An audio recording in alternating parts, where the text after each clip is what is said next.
Tamat sudah perjalanan Panji Gumilang yang sesat dan menyesatkan, gengs. Kini saatnya si tua bangka ini menghabiskan sisa umurnya di penjara. Tak ada kata maaf bagi tersangka penista agama. Oke, langsung aja kita ke gas.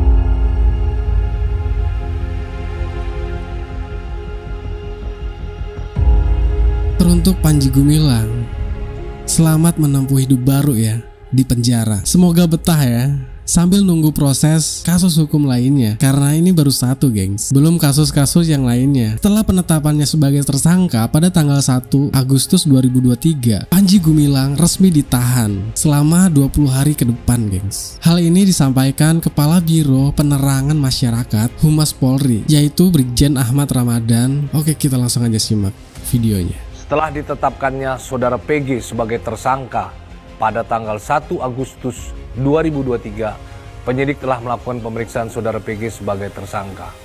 Setelah dilakukan pemeriksaan, penyidik melakukan upaya hukum berupa penahanan sejak jam 2.00 waktu Indonesia Barat tanggal 2 Agustus 2023 dan dilakukan penahanan di Rutan Bareskrim selama 20 hari sampai tanggal 21 Agustus 2023. Akhirnya kemarin pas mau berangkat ke Bareskrim Polri, masih dengan keangkuhannya, gengs, si Panji Gumilang ini ngumpulin para santri di pondok pesantren hanya untuk berpamitan ke santri-santrinya. Dengan pedenya dia mengatakan kalau dia berpamitan hanya beberapa jam aja, nggak sampai 20 hari ke depan gitu kan. Tapi nyatanya si Panji ini jadi tersangka dan ditahan sampai 20 hari ke depan. Bisa jadi ya 10 tahun ke depan gitu ya. Coba kita lihat videonya ya. Saya hanya beberapa jam saja, nanti pulang lagi dan jumpa lagi. Panji masih dengan PD-nya gitu. Gak sadar dia tuh udah masuk ke penyidikan. Itu artinya dia bakalan jadi tersangka gitu. Saat ini Panji Gumilang dititipkan ke Rutan Bareskrim Polri. Udah gak sabar lagi, gue pengen lihat gimana sih bentuknya setelah jadi tersangka dia tuh ya.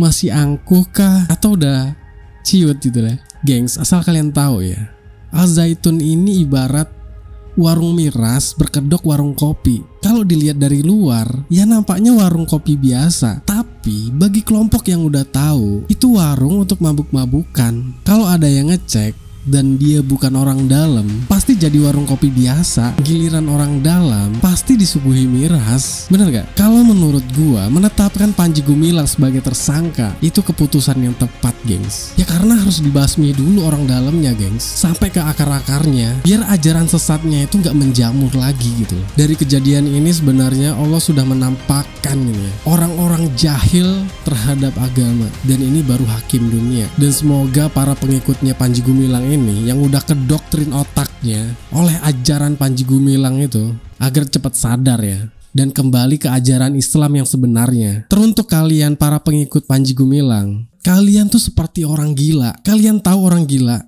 Iya, orang gila itu gak sadar kalau dirinya itu gila. Maka dari itu, sadarlah wahai kalian pengikut Panji Gumilang.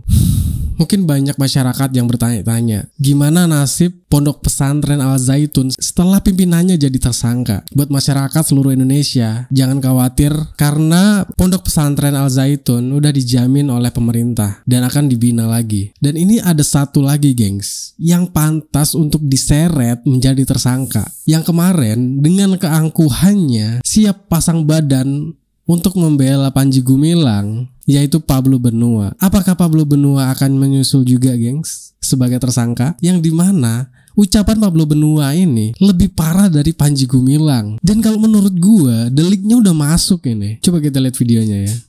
Al-Quran itu adalah ucapan daripada Rasulullah, bukan ucapan daripada Allah. Kalau seandainya dibalik dari tuduhan itu kan dinyatakan bahwa Syekh katanya menistakan agama. Kalau sekarang kita balik, yang mengatakan bahwa Al-Quran adalah ucapan Allah itu justru yang menista agama. Kita punya bisa membuat satu satu alibi. Bukan alibi. Kalau kita alibi berarti kita salah. Tapi kita menggunakan logis kita untuk berbicara kepada orang. Satu, Tahu nggak kalau kita bicara ucapan, memberikan satu ucapan. Ucapan itu hanya bisa keluar, hanya bisa disampaikan bila mana makhluk itu punya mulut. Oke, mulut itu adalah sifat yang harusnya dilekatkan kepada manusia, bukan kepada Allah. Tapi kalau kita lekatkan itu kepada Allah, berarti kita mendegradasi Allah.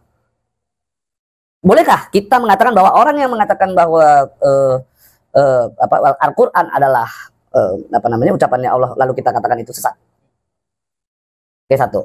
Yang kedua, bener kan gengs, makin ngawur ini orang. Udah pantas sih kayaknya jadi tersangka ya. Dan gue yakin sebentar lagi ada pihak yang bakalan nyeret ini Pablo Benua untuk jadi tersangka juga. Dan gue dengar sih timnya udah dibentuk gengs, tinggal nunggu waktu aja. Sekarang dia udah mulai kicep kan, suaranya gak ada lagi. Udah ketar-ketir dia itu sebenarnya. Karena apa? Ya karena ucapannya itu udah menistakan agama. Oke gengs, mungkin ini aja untuk pembahasan video kali ini. Seperti biasa kita lanjut diskusinya di kolom komentar. Gimana menurut kalian?